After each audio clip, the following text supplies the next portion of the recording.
Well, as health officials work to get everyone vaccinated, many people aren't sure if they should get the shot. Medical experts say the hesitancy is growing among minorities who are also dying of the virus at a higher rate. Fox 4's Jessica Alpern is live at a CVS in Fort Myers with how one doctor is working to help stop that distrust. Jessica. Yeah, good morning, Chris. That doctor tells me when you take a look at the numbers, minorities are significantly less likely to be lining up at vaccine sites and pharmacies. Health officials say this is concerning because there's a greater prevalence of obesity, hypertension, and diabetes in these communities. This latest chart from the Centers for Disease Control and Prevention shows the risk for infection, hospitalization, and COVID-19 death based on race and ethnicity. It's why Dr. Kevin Stevens with UnitedHealthcare says he's working to educate people on the efficacy and safety of the vaccines.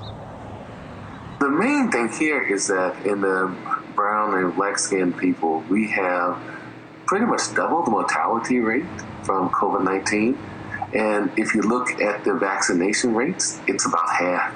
So we have half the vaccinations, and then we have double the mortality. He also says vaccine hesitancy within these communities isn't surprising when you look at history. He used data on flu vaccines in Florida to explain. If the past is a prologue for the future, here we have, if you look at the flu vaccinations, you see that African American community, we have about 30% prevalence of getting vaccinated for the influenza flu, as opposed to 4 to 6% for the Caucasian community. And that's a big difference.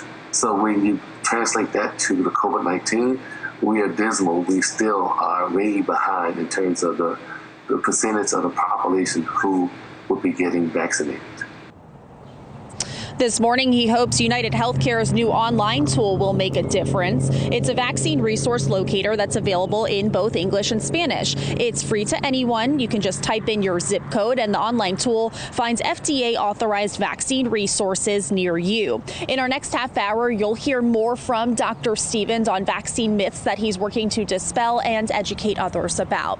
Reporting live in Fort Myers, Jessica Alpern, Fox 4.